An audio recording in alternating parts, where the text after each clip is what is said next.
السلام عليكم ورحمة الله وبركاته إن الحمد لله نحمده ونستعينه ونستغفره ونعوذ بالله من شرور أنفسنا ومن سيئات أعمالنا من يهده الله فلا مضل له ومن يضلل فلا هادي له أشهد أن لا إله إلا الله وحده لا شريك له وأشهد أن محمدا عبده ورسوله. Bahwa syarat untuk masuk surga itu dengan tauhid. Gak bisa orang masuk surga tanpa tauhid. Jadi harus dengan tauhid. Jadi syarat. Makanya dalam judulnya saya sebut tauhid pemersatu umat dan syarat untuk masuk surga. Syarat. Tanpa tauhid gak bisa orang masuk surga. Meskipun dia beramal sebanyak-banyaknya. Makanya pernah ditanyakan oleh Aisyah radhiyallahu anha tentang Ibnu Jud'an, yang dia di Mekah banyak melakukan amal-amal soleh, menolong orang miskin, menjamu orang-orang menunaikan ibadah haji, menolong anak yatim. Kata Aisyah, apakah bermanfaat dia amal solehnya itu? Kata Nabi, enggak bermanfaat. Tidak bermanfaat sampai dia mengucapkan dua kalimat syahadat. Sampai mengucapkan dua kalimat, sampai dia mengucapkan kalimat tauhid, baru bermanfaat buat dia. Makanya orang-orang kafir yang melakukan amal soleh apa aja nggak akan diterima oleh Allah. Di dunia dibalas, tapi di akhirat tidak. Orang kafir, ya meskipun dia berbuat kebaikan, apa saja berbuat kebaikan. Kan ada orang kafir yang dia berbuat kebaikan, nolong anak yatim, orang miskin. Bahkan ada orang kafir sekarang ini yang bangun masjid. Ada orang kafir yang nolong membantu pondok pesantren. Bahkan masuk lagi ke pondok, ya, pakai sarung, pakai pici. Dan bodohnya umat Islam tertipu dengan itu. Mestinya kan kita menghadapi orang kafir, ya tetap dia orang kafir. Mesti ada apa? Barok orang kafir. Nggak bisa mencintai orang kafir, nggak boleh orang beriman mencintai orang kafir, tidak boleh selama-lamanya, tidak boleh. Hatta dia orang tua, anak, saudara, nggak boleh mencintai orang kafir. Nggak boleh ada seberat zarrah ini cinta pada orang kafir, tidak boleh selama-lamanya. Kalau dia mencintai orang kafir, maka dia bukan orang beriman. Orang munafik itu bukan orang beriman. Kalau mencintai orang kafir, nggak ada yang namanya orang beriman itu mencintai orang kafir, nggak ada. Nggak boleh. Mau antum buktikan ayatnya? Antum lihat dalam surah Al-Mujadilah ayat 22, surah 58 ayat 22. Antum lihat ayatnya, biar antum tahu. Sekarang ini banyak orang-orang mencintai orang kafir, mendukung orang kafir, ya, mendukung orang, membela lagi orang kafir. Dipertanyakan imannya itu, imannya. Antum lihat di surah Al-Mujadilah surah 58 di ayat 22. Ayat 22. Allah berfirman, la tajidu qauman yu'minuna billahi wal yawmil akhir yuwadduna man hadallahu wa rasulahu walau kanu aba'ahum aw abna'ahum aw ikhwanahum aw ashiratahum ulaika kataba fi qulubihimul iman wa ayyadahum bi ruhin min wa yudkhiluhum jannatin tajri min tahtiha al-anharu khalidina fiha radhiyallahu anhum wa radu an ulaika hizbullah ala inna hizballahi humul muflihun. Engkau tidak akan dapati satu kaum yang beriman kepada Allah dan hari akhir saling mencintai kepada orang-orang yang menentang Allah dan Rasulnya, meskipun yang menentang itu bapak mereka atau anak mereka atau saudara mereka atau keluarga mereka. Allah sudah tuliskan pada hati mereka orang yang beriman itu, yaitu iman, dan Allah telah kuatkan mereka dengan pertolongan daripadanya. Dan Allah masukkan mereka ke dalam surga yang mengalir di bawahnya sungai-sungai yang mereka kekal dalamnya selama-lamanya. Allah redha kepada mereka, mereka pun redha kepada Allah. Mereka adalah golongan Allah. Ketahuilah sungguhnya golongan Allah itu orang-orang yang menang. Jadi Allah menyebutkan di sini, engkau nggak akan dapati yang namanya orang yang beriman kepada Allah mencintai siapa? Orang kafir nggak akan dapati. Meskipun orang kafir itu bapak mereka, anak mereka, saudara mereka, keluarga mereka, nggak akan cinta. Nggak boleh mencintai orang kafir selama-lamanya, nggak boleh. Kalau dia mencintai orang kafir, berarti yang tidak benar apanya? Imannya nggak benar, dia orang munafik ini, bukan orang beriman. Jelas? Nanti saya sebutkan lagi ayat yang lain. Kalau antum mau tanyakan lagi, saya sebutkan lagi ayat yang lain. Jadi orang kafir meskipun dia melakukan amal soleh, diterima atau tidak di hari kiamat oleh Allah? Tidak, gak akan diterima oleh Allah. Dasarnya di beberapa ayat dalam Al-Quran. Di antara Allah berfirman, wa qadimna ila ma amilu min amalin faja'alnahu haba'an manthura. Kami hadapkan seluruh amal mereka pada hari kiamat, kami jadikan amal mereka seperti debu-debu yang berterbangan. Mereka nyumbang masjid, nyumbang anak yatim, nyumbang pondok, gak ada manfaat sama sekali. Allah jadikan seperti debu-debu yang berterbangan, gak ada manfaatnya sama sekali. Allah jadikan seperti fata morgana, seperti yang Allah sebutkan dalam surah An-Nur.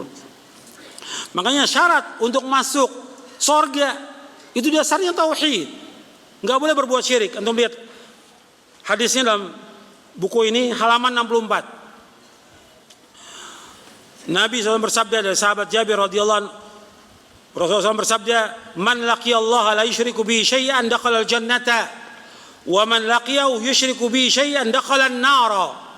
Barang siapa yang bertemu dengan Allah, dia meninggal dunia dalam keadaan tidak mempersekutukan Allah dengan sesuatu pun juga, maka dia pasti masuk surga. Saya ulangi lagi, barang siapa yang bertemu dengan Allah, artinya dia meninggal dunia dalam keadaan tidak berbuat syirik kepada Allah, dalam keadaan tidak mempersekutukan Allah dengan sesuatu apapun juga, maka dia pasti masuk surga. Tetapi barang siapa yang bertemu dengan Allah, meninggal dunia dalam keadaan dia berbuat syirik kepada Allah, mempersekutukan Allah dengan sesuatu apapun, pasti dia masuk neraka. Hadis ini sahih riwayat Muslim. Jadi di sini dijelaskan oleh Imam An-Nawawi, kata beliau bahwa orang musyrik, orang kafir tempatnya di mana? Di neraka. Enggak ada orang kafir tempatnya di sorga. Orang kafir tempatnya di neraka selama-lamanya. Dan gak ada kemuliaan bagi orang kafir sama sekali.